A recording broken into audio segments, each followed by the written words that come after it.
이런 상황이니 달러가 안 강할 수가 없는 거죠. 그러니 달러가 약해지는 건 언제 볼 수 있냐면 자연스럽게 놔두면 유럽이 어느 정도 인플레이션이 조절되고 유럽에서 어느 정도 경기가 회복된다라는 그런 부분이 있을 필요가 좀 있죠. 예. 그러니 그게 쉽게 안 보이는 거야. 아까 이탈리아 뭐 여러 가지 문제가 있다고 말씀드렸잖아요. 그러니까 올해 말까지 달러 강세는 지속적으로 사람들이 예상하는 이유가 그렇고요. 하지만 언제 약세로 되느냐? 순식간에 됩니다. 어떤 때? 명분을 만들어서 제로 코로나를 포기할 거로 생각합니다. 지금은 3년임을 가야 하기 때문에 이 시점에서 제로 코로나를 포기하면 어떻게 될까요? 그럼 지금까지 왜 한 거야? 이런 얘기를 듣기 때문에 못 포기합니다. 끝까지 가야죠. 하지만 3년임에 성공하고 나면 명분은 여러 가지를 잡을 수 있어요. 그렇게 되면 올해 말 쪽으로 가면서 중국의 제로 코로나는 포기할 거라고 저는 생각합니다. 부분적으로라도. 그러면 빠르게 경기가 활동력을 갖게 될 겁니다.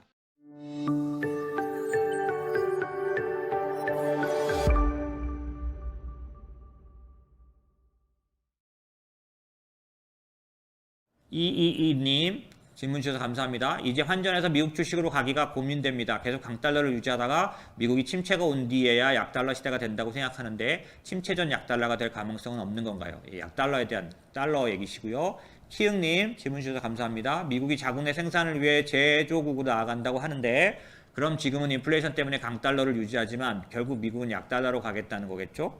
네, 두 분 다 도대체 언제까지 이렇게 강하냐? 그 다음에 이렇게 달러가 강한데 침체에 빠져버리면 더 힘들 텐데 그렇지 않을 수는 없느냐? 약달러는 가까운 시간 내에 올 수 없느냐? 이런 질문을 주신 것 같아요. 지금 현재 달러는 사실상 실효 환율로 볼 때는 말도 안 되게 높아져 있긴 합니다. 그런데도 왜 지금 이런 상황이 왔느냐 하면 미국에서 달러에 대해서 약간 용인하는 부분이 많죠. 왜냐하면 아까 제가 말씀드릴 때 일본이 환율에 개입했을 때 미국이 도와주지 않았어요. 이번 같은 경우에도 과거에 80년대에 프라자 합의 같은 것들을 미국이 할 생각이 전혀 없습니다. 왜? 아직까지는 즐기는 수준이기 때문에 그렇죠. 두 번째는 이 달러는 미국이 의도적으로만 만들 수 없는데 현재는 달러 인덱스라는 걸 이해하셔야 돼요. 달러 인덱스는 6개 통화로 되어 있습니다. 6개 통화와 1973년도에 달러 대비 100이라는 걸로 출발한 걸로 따진 거예요. 그러다 보니까 이 6개의 통화가 약해지면 달러가 안 좋을 때도, 미국이 안 좋을 때도 달러가 강한 걸로 나타난다고 제가 예전에 한번 설명드렸죠. 금융위기 때 제가 그래서 미국 은행이 망한 건데 어떻게 보면 달러가 강해질 수 있다고 생각도 안 했는데 강해졌다고. 왜? 나머지가 망가져서. 지금이 그렇습니다. 그래서 6개 통화 중에서 4개가 유럽 쪽이에요. 지금 유럽이 어떻습니까? 에너지 때문에, 우크라이나 러시아 전쟁 때문에 심각한 여러 가지 피해가 러시아에 집중돼 있잖아요. 유럽에. 근데 6개 통화 중에 4개가 유럽이고 유로와 엔화, 파운드와 요것만 갖고도 85%를 차지하는데 전체 이 달러 인덱스 중에 파운드가 영국이에요. 지금 지난 금요일 날 개파쳤죠. 그죠? 예, 여기. 그 다음에 유로화는 지금 제가 말씀드린 유럽. 그죠? 유로존. 엔화가 지금 뭐 하고 있어요? 약해져서 더 이상 이제는 참을 수가 없어서 개입까지 할 정도. 역사상 최대 146까지 갔죠. 이런 상황이니 달러가 안 강할 수가 없는 거죠. 그러니 달러가 약해지는 건 언제 볼 수 있냐면 자연스럽게 놔두면 유럽이 정신 어느 정도 인플레이션이 조절되고 유럽에서 어느 정도 경기가 회복된다라는 그런 부분이 있을 필요가 좀 있죠. 예. 그러니 그게 쉽게 안 보이는 거야. 아까 이탈리아 뭐 여러 가지 문제가 있다고 말씀드렸잖아요. 그러니까 올해 말까지 달러 강세는 지속적으로 사람들이 예상하는 이유가 그렇고요. 하지만 언제 약세로 되느냐? 순식간에 됩니다. 어떤 때? 연준이 금리 인상을 작게 한다거나 언제 멈출 거라는 힌트를 시장에 주는 즉시 달러는 약세로 돌아섭니다. 왜? 강세 요인이 좀 과하게 반영된 거니까요. 그래서 시장은 여전히 연준의 긴축에 대한 거에 집중하는 거. 그 긴축의 속도나 일정이 바뀌면 바로 약세로 돌아섭니다.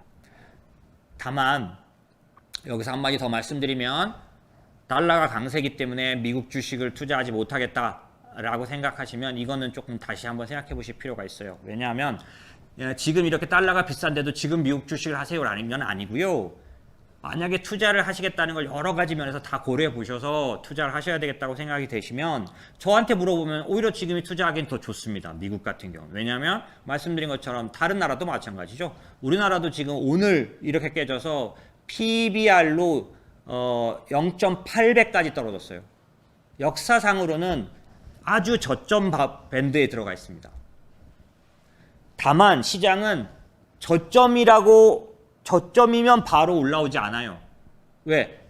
시장의 대다수 플레이어들이 저점이라고 생각해야죠. 예.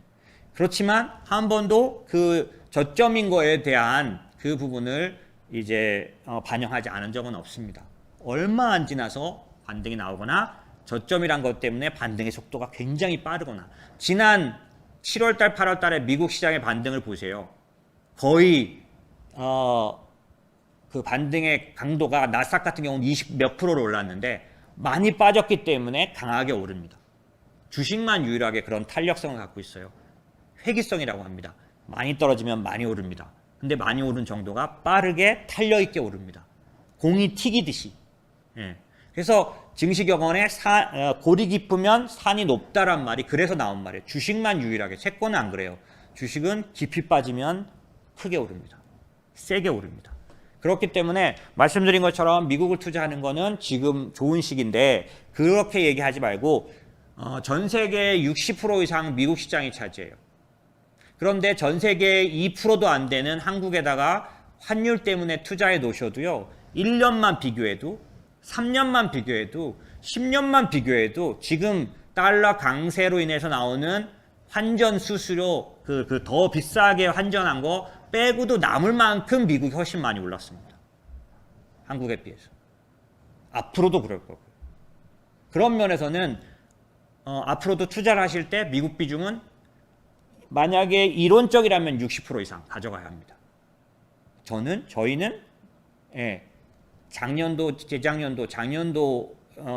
재작년도에서 작년도 올 때 30%가 최고 높았어요. 한국이. 나머지 70%, 사실은 한 60% 이상 항상 미국 가져왔죠. 저희는 그렇게 해왔는데 저는 그 정도를 추천드립니다. 그런 면에서는 왜? 나빠질 때 미국은 한참 강합니다. 달러는 위기가 오면 강해요. 그러니까 해지할 필요가 없었어요. 장기적으로는. 그런 측면에서는 단순한 한 가지만 보시지 말고 만약에 투자를 하시기로 결정하셨다면 환율보다 더 많이 올라갈 요인이 환율을 보상하고도 나올 만큼 올라갈 부분이 있으면 환율에 너무 매이시지 않으셨으면 하는 부분이 있고요. 부담이 안 된다는 건 아닙니다. 저도 그렇게 생각은 드네요. 자, 노르망디님, 중국 경제가 질문 주셔서 감사합니다. 중국 경제가 성장해야만 한국 증시가 상승할 텐데 중국 당국도 절박한 경제 부양 의지가 안 보이는 듯합니다. 중국 경제 성장 동력이 부동산이 될지 내수 부양을 통해서일지 어떤 방향을 나타낼지 궁금합니다. 맞습니다. 중국이 지금 위안화 방어에 들어가기만 하면 원하는 지금 정도보다는 훨씬 더 좀 더 강하게 달러에 대해서 버틸 수 있을 것 같아요. 현재 위안화도 전혀 도움을 못 주고 있기 때문에 원화가 좀 급속도로 절하되고 있는데 중국이 영향을 끼칩니다. 한국에 아무래도. 그래서 중국이 올라가는 건 한국에 영향을 주긴 하죠. 그런 면에서는 중국의 부양 의지 관련해서는 지금은 어느 쪽인지 명확하지 않게 나타나고 있습니다. 하지만 그것이 아니라 사실은 이것저것 했던 것들이 다 좀 뜨뜻미지근한 결과가 나오고 있는 것 같아요. 실패라고까지는 못해도 별로 좋은 반응이 안 나타나고 있는 거죠. 그래서 금리도 내렸고 부동산도 풀어줬고 다 했는데도 그만큼 성장이 안 나오고 있습니다. 제로 코로나 때문에 내수가 박살나 있는 상황이죠. 이런 것들이 실제로 중국에 부담을 주는 것 같습니다. 언제쯤 풀어줄까요? 10월달, 그러니까 그 시진핑 3년임이 결정되고 첫 번째 공작회의, 정치 공작회의, 그 다음에 일중전회, 그 다음에 이것들이 진행되면 그 다음부터 중국은 움직이는 겁니다. 3년임 체제에서 실행은 일중전회, 그 다음에 1차 공작회의, 여기서 결정난 대로 움직이는 거예요.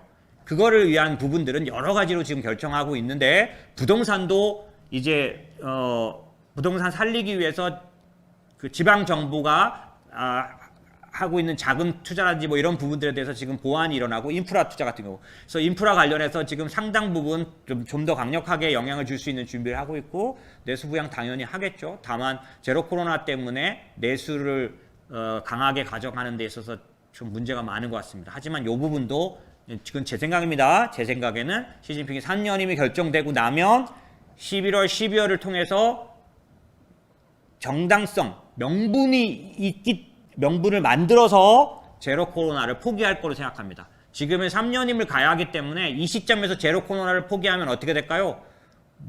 그럼 지금까지 왜 한 거야? 이런 얘기를 듣기 때문에 못 포기합니다. 끝까지 가야죠. 하지만 3년임에 성공하고 나면 명분은 여러 가지를 잡을 수 있어요. 그렇게 되면 올해 말 쪽으로 가면서 중국의 제로 코로나는 포기할 거라고 저는 생각합니다. 부분적으로라도. 그러면 빠르게 경기가 활동력을 갖게 될 겁니다. 그런 면에서는 중국 시장에 대해서 기다리시는 분이라면 그렇게 보시는 게 좋겠고요.